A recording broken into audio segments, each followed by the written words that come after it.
mengganggu waktunya karena saya ada penugasan dari calon guru penggerak, di mana tugas kali ini adalah saya disuruh mencari data interview khususnya kepada kepala sekolah. Mohon waktunya ya Pak ya. Siap. Ada beberapa pertanyaan yang harus saya sampaikan. Pertama Pak, selama ini Bapak sebagai kepala sekolah, bagaimana sih cara mengidentifikasi kasus-kasus yang merupakan dilema ITK atau bujukan moral di sekolah ini Pak? Baik.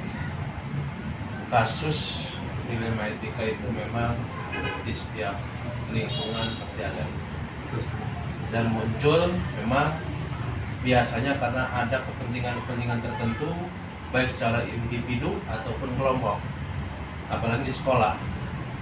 Sekolah itu banyak sekali bermacam kebiasaan orang, yang tentunya juga biasanya ada orang yang ingin memunculkan diri, ada juga yang merendah. Nah, itu akan menjadikan isu dan cenderung ya seperti tadi saya katakan, cenderung karena adanya kepentingan pribadi dan terkadang ingin dihormati. Nah, itu jadi untuk itu biasanya saya melihat, mencoba dulu istilahnya mungkin meneliti seperti apa sih kebiasaan-kebiasaan individu yang terjadi di dalam sekolah itu, dan juga tentunya bisa diidentifikasi siapa saja yang ingin memang orang yang selalu dihormati, dan juga yang memang orang yang hanya memperlihatkan kerjaannya dan tidak banyak bicara, dan itu akan diputuskan dengan mempertimbangkan berbagai hal yang tentunya jangan sampai terjadi ada potensi-potensi negatif yang membuat etika yang kurang baik itu meluas di lingkungan sekolah kita. Baik. Oh, seperti itu ya Pak, berarti dari penjelasan Bapak. Berikutnya Pak, selama ini nih Pak, Bapak sebagai kepala sekolah menjalankan keputusan di sekolah ini terutamanya, bagaimana sih cara menangani kasus-kasus ada di mana ada dua kepentingan yang sama-sama benar dan sama-sama yang mengandung nilai kebajikan? Bapak menyikapinya seperti apa? Baik, pengambilan keputusan itu tentunya tidak asal mengambil keputusan, tapi tentunya saya melakukan dengan berbagai macam pendekatan, baik secara berkomunikasi ataupun juga berkoordinasi. Walaupun memang ujung keputusan itu ada di kepala sekolah, tetapi keputusan itu tentunya harus mencari referensi dari berbagai orang yang ada di lingkungan kita. Tidak asal kita langsung memutuskan tanpa bertanya dulu ke orang lain. Nah, terkecuali kita mencoba bertanya dulu, ada pertimbangan, dan disitulah akan terjadi keputusan yang lebih baik dari sebelumnya. Seperti itu. Baik, jadi jelas ya, berarti ada pertimbangan sekali. Dan dari kasus yang Bapak hadapi itu, adakah langkah-langkah atau prosedur yang selama ini Bapak lakukan sebagai kepala sekolah untuk mengatasi? Prosedur yang saya lakukan mungkin menentukan dulu kasusnya seperti apa. Nah, setelah tahu kasusnya seperti ini, tentunya kan tidak hanya bertanya ke sebelah pihak, tapi ke pihak lain juga ditanya apa sih yang terjadi, gitu kan? Baru diklopkan, pasti ada sesuatu yang membuat kita bingung, karena di antara dua itu pasti ada yang mau menang, tidak ada yang mau mengalah, kan begitu. Nah, akhirnya yang keduanya di bagian apa, job kerjanya apa, bagian keduanya ya? Iya betul. Lalu kita koordinasi, coba menjalin komunikasi dengan beberapa orang yang ada yang di lingkup orang-orang tersebut. Itu. Lalu kita coba kumpulkan data, kita lihat dari mulai akar masalah sampai ke bagaimana kita menyelesaikan. Jadi dari penjelasan tadi mengacu ke pertanyaan berikutnya nih Pak. Hal apa saja sih yang selama ini Bapak lakukan sebagai kepala sekolah untuk yang dianggap efektif dalam pengambilan keputusan sehingga pada kasus-kasus dilema etika ini bisa terselesaikan dengan yang efektif? Yang efektif tentunya kebersamaan. Ya. Jangan sampai kita keberpihakan ke individu, tapi kita keberpihakan kebersamaan bagaimana supaya bisa menyatu lagi, tentunya berkomunikasi juga dengan unsur pimpinan yang lain. Ya, karena nanti akan muncul referensi.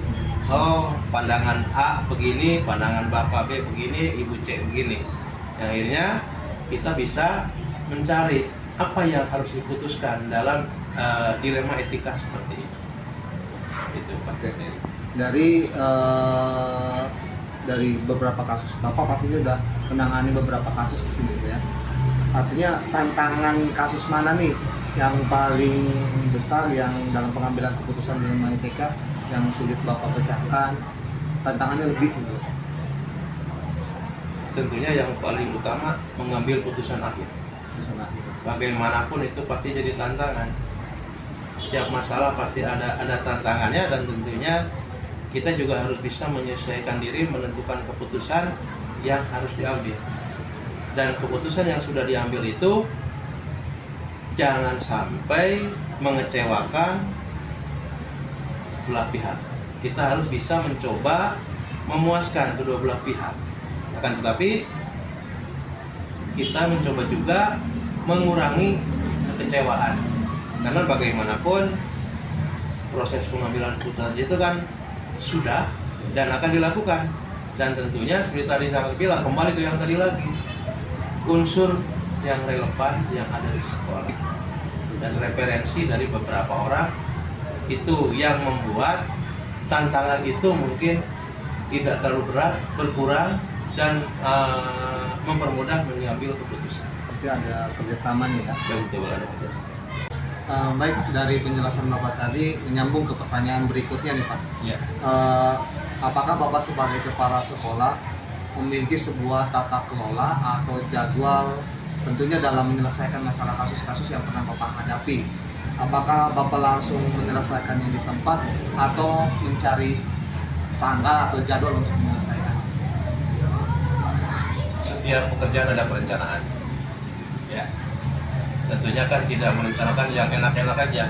Kita juga merencanakan ada yang tidak enak dan kurang enak. Nah, ini salah satunya kalau menghadapi masalah berarti kan membuat katakanlah nggak enak ke kita. Akan tetapi untuk jadwal seperti menghadapi permasalahan mungkin bagi saya ada, tapi untuk umum tidak. Karena kalau dijadwalkan kita berharap ada masalah yang muncul, betul kan? Iya. Nah, muncul masalah, kalau memang bisa diselesaikan di saat itu, langsung kita selesaikan. Asalkan permasalahan itu kan orang yang ada dan yang memberikan referensi ke kita juga ada.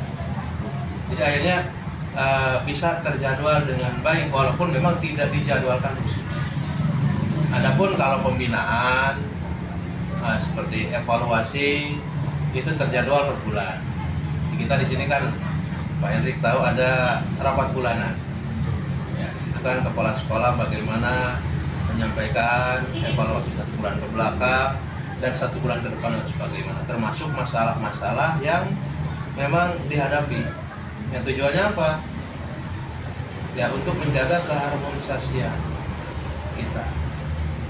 Jadi kita nyaman, enak juga kan gitu. Jadi jelas ya ada jadwal di kala penyelesaian berikutnya atau langsung di tempat kalau urgent seperti itu Pak. Iya betul. Jadi permasalahan tersebut nih Pak, pertanyaan berikutnya memang Pak, apakah ada seseorang atau faktor-faktor yang selama ini membantu Bapak sebagai kepala sekolah untuk mengatasi atau dalam mengambil keputusan sehingga dilema etika itu bisa berjalan? Baik. Kalau orang yang khusus untuk membantu sepertinya tidak ada. Tapi kan ada unsur pimpinan. Kita utamakan unsur pimpinan. Di sini ada 2 wakil kepala sekolah, kurikulum dan kesiswaan. Ya, kita berbicara ke mereka. Dan kalau memang perlu referensi lagi, kita berbicara ke orang yang memang dianggap mumpuni oleh kita. Artinya bisa menjaga rahasia, dan yang terpenting adalah bisa membantu menyelesaikan masalah, bukan malah memperkeruh masalah. Kan gitu ya.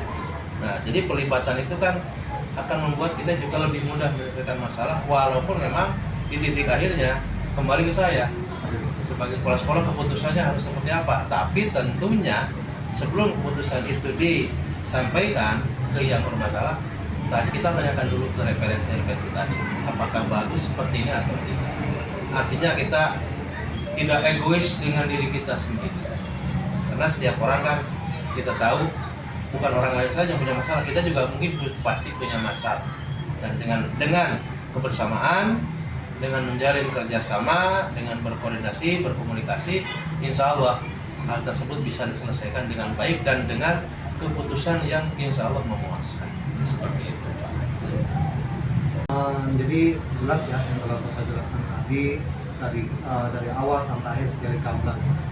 Dari pembicaraan kita ini, pertanyaan terakhir dari saya, Pak, pembelajaran apa sih yang Bapak dapat pertama sebagai kepala sekolah dalam mengatasi dilema TK itu? Yang pertama, pengalaman adalah guru yang paling utama. Pengalaman paling utama Ya, dengan adanya masalah, maka kita akan tahu bagaimana harus memperbaiki masalah. Kita tahu akar permasalahannya, kita juga mengetahui konteks-konteks masalah yang dihadapi di lingkungan sekolah terutama. Artinya nanti kalau satu saat Pak Erik ada rezeki jadi kepala sekolah, sudah memahami masalah, jadi tidak terlalu bingung apa yang harus diselesaikan, begitu kan? Ya, artinya, oh masalah seperti ini, oh dulu pernah ada begini, penyelesaiannya seperti apa? Itu yang pertama. Yang keduanya, kita kerja teamwork. Artinya menyelesaikan masalah diusahakan berkoordinasi, berkomunikasi dengan orang lain. Itu penting. Karena kita juga tidak mau dikatakan sebagai pimpinan yang apa istilahnya diktator ya. Iya, atau istilah lain lah yang orang beranggapan semaunya beliau kan begitu. Tapi kita mencoba koordinasi, bertanya, mencari referensi dengan orang-orang lain, dan tentunya itu mudah-mudahan bisa menjaga keharmonisan lingkungan kerja kita. Itu yang dicari adalah kenyamanan. Ya, betul. Kalau kita tidak berkomunikasi, saya yakin lingkungan kerjanya tidak akan membuat nyaman. Jadi istilahnya utamakan bekerja sama, berkoordinasi, berkomunikasi dengan siapapun, dan selesaikan masalah bersama-sama. Oke, luar biasa sekali Pak dari apa yang Bapak sampaikan. Saya banyak mengambil referensi dan hikmahnya. Mudah-mudahan dari penugasan ini saya bisa mengambil pembelajaran yang paling terpenting yang Bapak sampaikan. Bapak, terima kasih. Pertanyaan saya cukupkan, dan terima kasih atas waktunya untuk hari ini. Semoga apa yang kita bicarakan hari ini bisa bermanfaat untuk kedepannya, Pak ya. Ya, terakhir, ya, Pak. Sukses. Mudah-mudahan bisa selesai sampai akhir, dan tentunya dengan predikat yang sangat memuaskan. Amin. Terima kasih banyak. Dan lebih banyak mendapatkan ilmu yang bermanfaat untuk diri sendiri, bermanfaat untuk orang lain. Bergerak, menggerakkan. Oke. Terima kasih Pak. Siap. Waktunya. Assalamualaikum warahmatullahi wabarakatuh. Waalaikumsalam warahmatullahi wabarakatuh. Assalamualaikum warahmatullahi wabarakatuh. Waalaikumsalam warahmatullahi wabarakatuh. Perkenalkan, nama saya Hendrik Santoso, calon guru penggerak angkatan ke-8. Alhamdulillah pada hari ini saya sedang berkunjung di SDN Kedoya Utara 09. Ingin melakukan sesi wawancara untuk memenuhi tugas dari calon guru penggerak, Pak. Dan alhamdulillah pada hari ini saya sudah dibersamai oleh Kepala Sekolah SDN Kedoya Utara 9 dengan Bapak Khalil. Assalamualaikum Pak. Waalaikumsalam warahmatullahi wabarakatuh. Bagaimana kabarnya Pak? Alhamdulillah sudah sehat. Mohon maaf Pak, hari ini saya mengganggu waktunya karena tujuan saya di sini ingin menggali informasi mengenai kebijakan Bapak dalam pengambilan keputusan tentang dilema etika. Oke. Ada beberapa pertanyaan yang akan saya sampaikan. Yang pertama, selama Bapak menjadi kepala sekolah, bagaimana Bapak dapat mengidentifikasi kasus-kasus yang merupakan dilema etika atau kedudukan moral? Sebagai pimpinan sekolah, kita sangat tahu ya bahwa di sekolah itu banyak kasus, ya, baik kasus yang antara gap antara A dan B, misalkan yang satu saya sebenar atau yang dua-duanya benar gitu ya. Tetapi ini kasus-kasus yang ada di sekolah itu harus kita identifikasi, mencari solusi terbaik dalam mengatasinya. Mungkin gambarnya itu Pak. Berarti antara cara mengidentifikasinya seperti itu ya? Iya. Oke, berlanjut ke pertanyaan kedua dari saya Pak. Dan sebagai Bapak selama menjadi kepala sekolah pun di Kedoya Utara 9 ini, dalam mengambil keputusan, terutama kasus-kasus di mana ada kasus yang tadi Bapak utarakan, kepentingan yang sama-sama benar dan kepentingan yang mengandung kebajikan. Bagaimana cara membedakan itu? Iya, jadi gini, kasus yang ada di sekolah, kita di dalam mencari solusinya itu, kalau saya pribadi, adalah dengan mencari beberapa solusi. Jadi ketika ada kasus, kita mempersiapkan minimal 2 solusi, ya minimal. Kenapa harus 2 solusi? Karena kalau solusi yang gagal, kita masuk ke solusi yang kedua.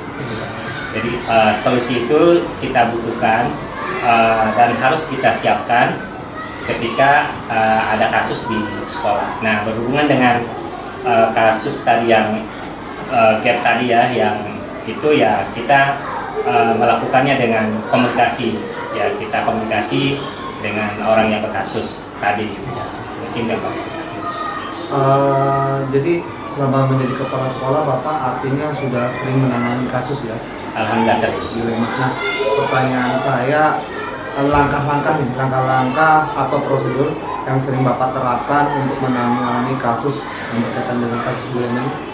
Langkah stepnya bagaimana? Oke.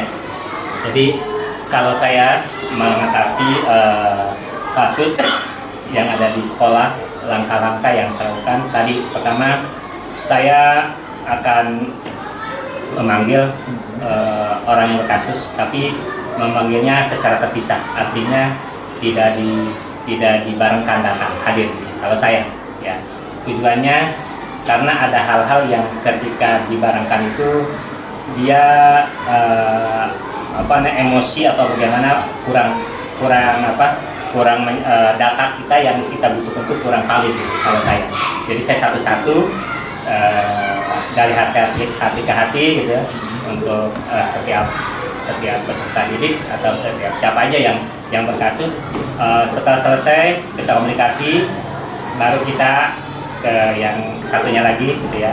Kita tetap seperti tadi ya, kita tanya ya apa, kenapa dan sebagainya gitu. Pokoknya mempersiapkan identifikasi pertanyaan-pertanyaan atau wawancara untuk mereka gitu. Kalau dengan terpisah sudah ketemu, yang kita harapkan saya tetap nggak menyatukan. Tapi kalau misalkan nggak ketemu nih jawabannya ini, baru saya satukan. Jadi di sini kita harus mencari teman lain ya sebagainya.